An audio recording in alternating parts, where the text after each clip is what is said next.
ನಮಸ್ಕಾರ, ನೀವು ನೋಡುತ್ತಿರುವುದು ರಾಯಚೂರು ನ್ಯೂಸ್ 007ಗೆ ಸ್ವಾಗತ. ಪೌತಿ ವಾರಸ ವಿಳಂಬಕ್ಕೆ ರೈತರ ಆಕ್ರೋಶ, ಮಸ್ಕಿ ತಹಸೀಲ್ದಾರರ ವಿರುದ್ಧ ಕ್ರಮಕ್ಕೆ ಮಹಿಳಾ ಸಂಘಟನೆಗಳ ಎಚ್ಚರಿಕೆ.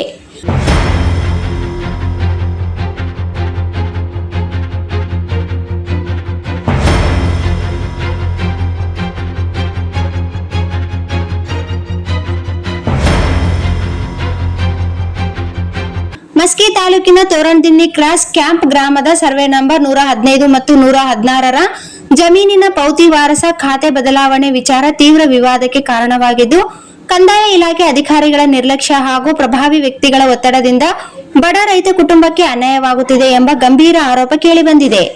ನಗರದ ಪತ್ರಿಕಾ ಭವನದಲ್ಲಿ ಸುದ್ದಿಗೋಷ್ಠಿಯಲ್ಲಿ ಮಾತನಾಡಿದ ಮಹಾಶಕ್ತಿ ಮಹಿಳಾ ಸಬಲೀಕರಣ ಸಂಸ್ಥಾಪನಾ ರಾಜ್ಯಾಧ್ಯಕ್ಷೆ ವಿಜಯರಾಣಿ ದ್ಯಾವಪ್ಪ ತಂದೆ ಹೋಳಿಯಪ್ಪ ಅವರ ನಿಧನದ ಬಳಿಕ ಕಾನೂನುಬದ್ಧ ವಾರಸುದಾರರ ಹೆಸರಿಗೆ ಪೌತಿ ವಾರಸ ಮಾಡಿಕೊಡಬೇಕಿದ್ದರೂ ಅಧಿಕಾರಿಗಳು ಉದ್ದೇಶಪೂರ್ವಕವಾಗಿ ವಿಳಂಬ ಮಾಡುತ್ತಿದ್ದಾರೆ ಎಂದು ಆರೋಪಿಸಿದರು.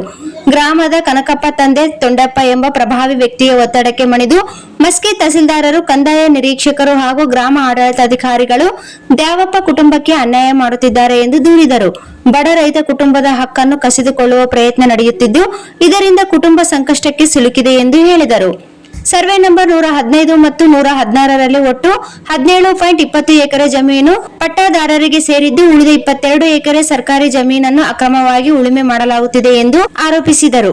ಆ ಸರ್ಕಾರಿ ಜಮೀನನ್ನು ಭೂಹೀನ ಹಾಗೂ ಬಡ ಕುಟುಂಬಗಳಿಗೆ ಹಂಚಿಕೆ ಮಾಡಿ ಕಬ್ಬ ಹಕ್ಕು ನೀಡಬೇಕು ಎಂದು ಜಿಲ್ಲಾಡಳಿತವನ್ನು ಒತ್ತಾಯಿಸಿದರು. ದ್ಯಾವಪ್ಪ ಕುಟುಂಬದ ಮರಿಯಮ್ಮ, ಸೋಮಪ್ಪ, ಶಿವಪ್ಪ ಹಾಗೂ ದುರ್ಗಪ್ಪ ಅವರ ಹೆಸರಿಗೆ ತಕ್ಷಣ ಹಕ್ಕು ಬದಲಾವಣೆ ಮಾಡಿಕೊಡಬೇಕು. ಇಲ್ಲವಾದಲ್ಲಿ ಮಹಿಳಾ ಸಂಘಟನೆಗಳು ಹಾಗೂ ರೈತರು ಸೇರಿ ಉಗ್ರ ಹೋರಾಟ ನಡೆಸಲಾಗುವುದು ಎಂದು ಎಚ್ಚರಿಕೆ ನೀಡಿದರು. ಈ ಪ್ರಕರಣದಲ್ಲಿ ಕರ್ತವ್ಯ ಲೋಪ ಎಸಗಿರುವ ತಹಸೀಲ್ದಾರರು, ಕಂದಾಯ ನಿರೀಕ್ಷಕರು ಹಾಗೂ ಸಂಬಂಧಪಟ್ಟ ಅಧಿಕಾರಿಗಳ ವಿರುದ್ಧ ಇಲಾಖಾ ತನಿಖೆ ನಡೆಸಿ ಕಠಿಣ ಕ್ರಮ ಕೈಗೊಳ್ಳಬೇಕು ಎಂದು ಆಗ್ರಹಿಸಿದರು. ಪತ್ರಿಕಾಗೋಷ್ಠಿಯಲ್ಲಿ ತಿಪ್ಪಣ್ಣ, ಬಸವರಾಜ್, ದುರ್ಗಪ್ಪ, ಸೋಮಪ್ಪ ಸೇರಿದಂತೆ ಕುಟುಂಬದ ಸದಸ್ಯರು ಮತ್ತು ಗ್ರಾಮಸ್ಥರು ಉಪಸ್ಥಿತರಿದ್ದರು. ಮತ್ತೆ ಮಸ್ಕಿ ತಾಲೂಕು ಆಡಳಿತ ವರ್ಗಕ್ಕೆ ನಾವು ಸುಮಾರು ಸಲ ಎಚ್ಚರಿಕೆ ಕೊಟ್ಟಿದ್ದಾರೆ ಮತ್ತು ತಿರುಗಾಡ್ತಾ ಇದ್ದಾರೆ.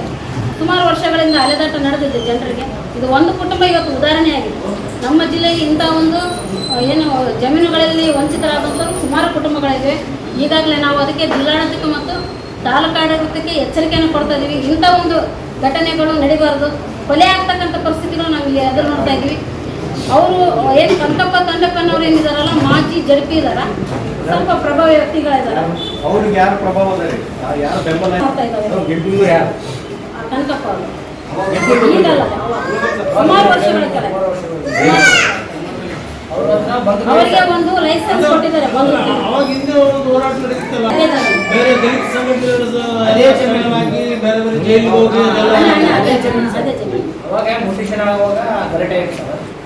ಆದ ನಂತರ ಪಾಣಿಯೆಲ್ಲ ಆದ್ಮೇಲೆ ಇದು ಪರಿಣಾಮ ಮಾಡ್ಕೊಂಡು ಬಂದ ಅವಾಗೆಲ್ಲ ನಮ್ಮ ತಾಯಿಯೆಲ್ಲ ಸಾಗುವಳಿ ಮಾಡ್ಯಾರ.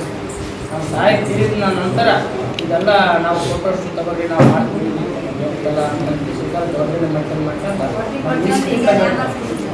ನಮಗೆ ಬಂದೇ ಏನು 1 ಎಕರೆ ಇತ್ತು ಸರ್. ಒಂದು ಗುಂಟೆ ಸಂಬಂಧ ಇಲ್ಲ. ಗೌರ್ಮೆಂಟ್ ಕೊಟ್ಟು